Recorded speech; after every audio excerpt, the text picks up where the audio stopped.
Meus amigos, começando mais um Pipocando aqui na minha casa. Ô Rolandinho, será que não dá pra você vir aqui? A gente tem que fazer de longe mesmo? Ah, cara, tá bom assim. Eu ontem fui, sabe aonde? Eu fui na sacada. E antes de ontem eu dei uma passada ali na sala. Mas tirando isso, não fui mais em lugar nenhum, não. Bom, pessoal, espero que vocês gostem do Pipocando na quarentena. A gente tá se esforçando pra continuar fazendo conteúdo. Afinal, né, Rolandinho, nem todo mundo pode produzir agora na quarentena. Então a gente quer tentar encher vocês de conteúdo. Exatamente. Espero que vocês não enjoem da nossa cara aqui agora divididos. Mas a gente tá aqui, ó. Bom, pra quem curte uma boa surpresa, a gente vai falar aqui de filmes bons que pareciam ruins. Ô Bruno, é muito melhor quando você vai assistir um filme achando que vai ser ruim e ele é bom, do que quando você vai, a maioria das vezes, né, achando que vai ser bom e é ruim.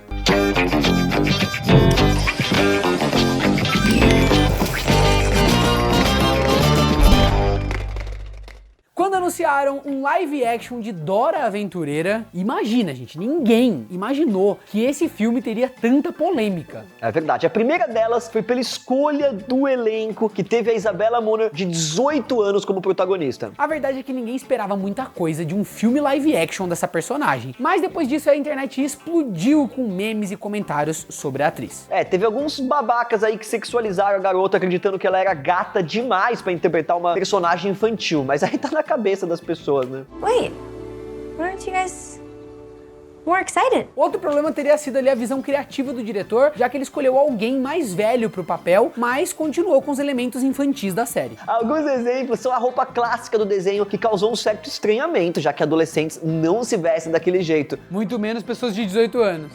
Jaqueta, paguei R$1.000. Outro motivo de zoeira foi a famosa quebra da quarta parede, mas depois se justificou com uma piada no próprio filme. Can you say delicioso? Say delicioso!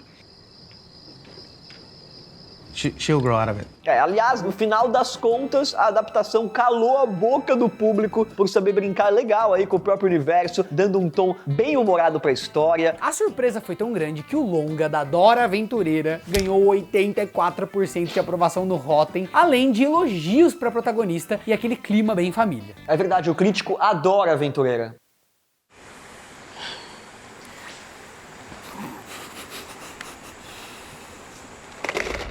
Anjos da Lei foi uma das séries mais queridas do público nos anos 80, tendo até consagrado aí o Johnny Depp como um dos atores em ascensão de Hollywood. E diferente do longa, o programa tinha aquela pegada adolescente, cheio de drama e relacionamentos que deixava o espectador apaixonado pelos personagens. Sendo assim, quando falaram que o filme ia ser uma comédia com a ideia do próprio Jonah Hill, os fãs das antigas se sentiram traídos.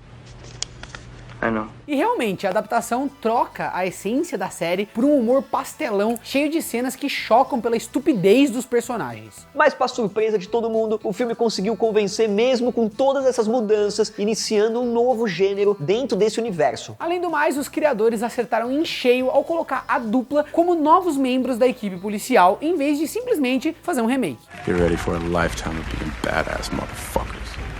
Oh, I am. É verdade, isso sem contar com as participações dos personagens clássicos, dando aquele ar de nostalgia pra quem tava sentindo falta. Acertaram em cheio. Hey, look, we know what it's like being undercover. Metro Police Jump Street Division. Yeah. Come on, you guys are Jump Street? Yeah. That's funny because we were actually Jump Street. What? That's Yeah. crazy. Oh, yeah.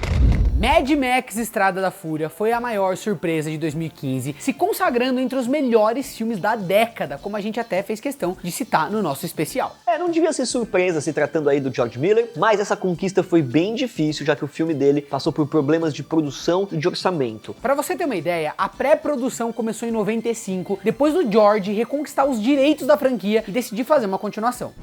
She went under the wheels. Mesmo depois de tocar o projeto, a equipe ainda precisou enfrentar problema nas filmagens e parar por conta de péssimas condições temporais. E o que era pra ter sido feito em 2012 teve que passar por refilmagens, depois da Namíbia acusar a produção de desrespeitar o deserto, colocando em risco animais e plantas. Como é que alguém consegue desrespeitar o deserto, Rolandinho? Não sei! Pra piorar, a Charlize e o Tom Hardy viviam arranjando treta, em partes por consequência de filmar num lugar quente e isolado, e em partes porque eles não se gostavam, né? Eles são uns mala mesmo, é por isso. Tanto a crítica quanto o público ficaram com o pé atrás, imaginando o desastre que viria depois de tanta confusão. Mas no final, a dupla tinha muita química e o longa ainda levou 6 estatuetas pra prateleira, além dos boatos de um filme derivado só sobre a Furiosa. Now that I drive a war rig, This is the best shot I'll ever have.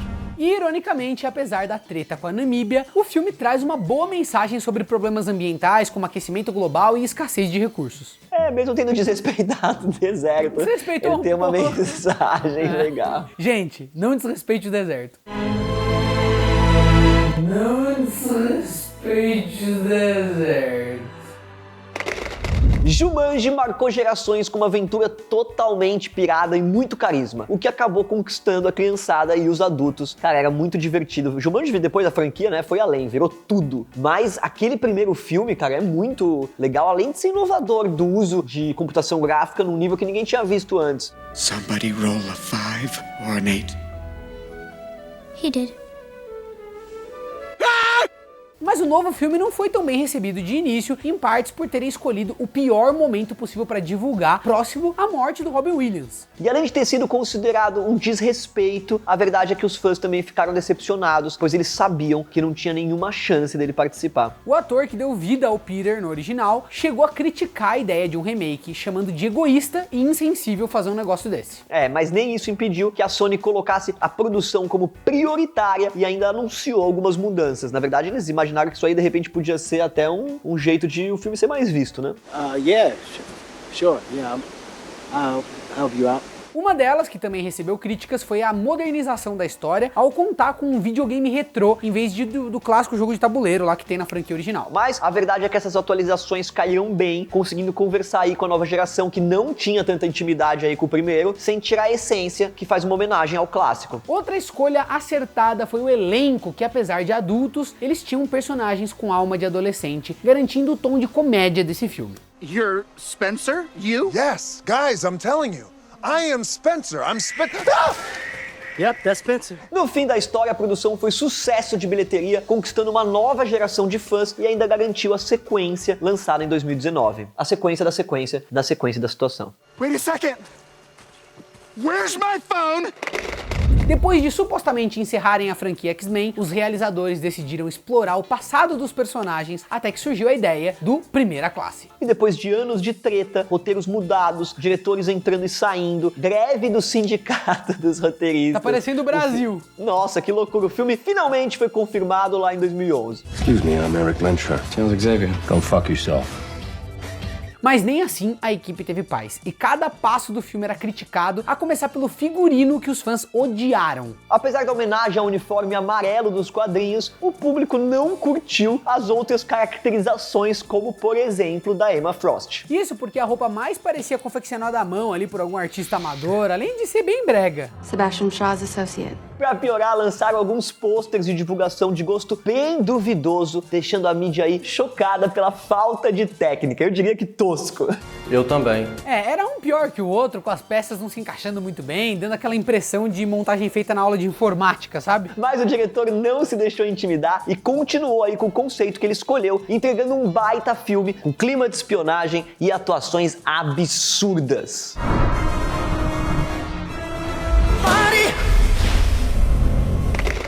Pô, Sonic é um dos casos mais recentes dessa lista e com toda certeza você se lembra dos memes que surgiram antes do filme por causa da aparência do ouriço. Mas a verdade é que esse não era o maior motivo do público ficar com o pezinho atrás da orelha, mas sim a maldição, né, que rodeia os filmes de videogame.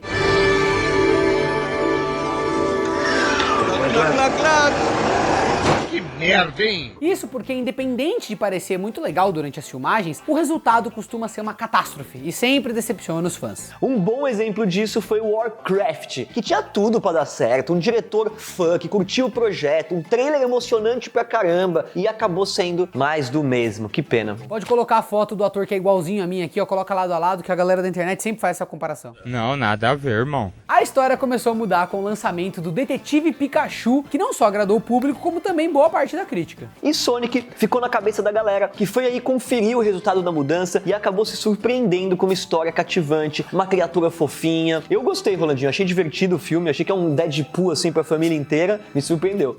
It's a classic line. E um dos motivos foi que os roteiristas decidiram não se levar tão a sério e apostaram na nostalgia do público e efeitos que lembram muito os videogames, sendo sucesso na certa.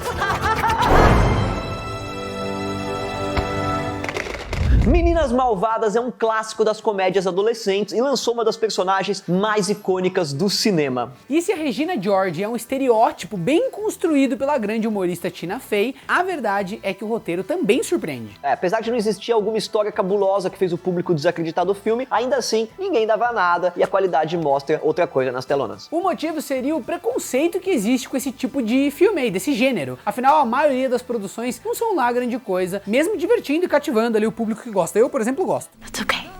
Anything else? E é exatamente isso, Rolandinho, por brincar com essa ideia que o longa saiu da caixinha ao satirizar e tirar uma onda com o comportamento juvenil e parodiar comédias adolescentes. Um bom exemplo é o antigo estereótipo da loira burra, que é criticado nas cenas irônicas envolvendo a Karen. God, Karen, you are so stupid. O elenco de peso também ajudou na popularidade e inclusive mostrou o talento de atrizes como a Rachel McAdams, que na época ainda era só uma novata lá em Hollywood. Não demorou para esse filme virar um clássico cult, consagrando palavras como fetch, que chegou a ser mencionada em um tweet da Casa Branca dos Estados Unidos. Não é pouca coisa. You love him, and he totally complimented you. That is so fetch. Gretchen, stop trying to make fetch happen. It's not going to happen. Valeu, galera. Um abraço. Tia, solta o controle, mas não solta o álcool gel e vem pro YouTube. Valeu, gente. Beijo pra vocês.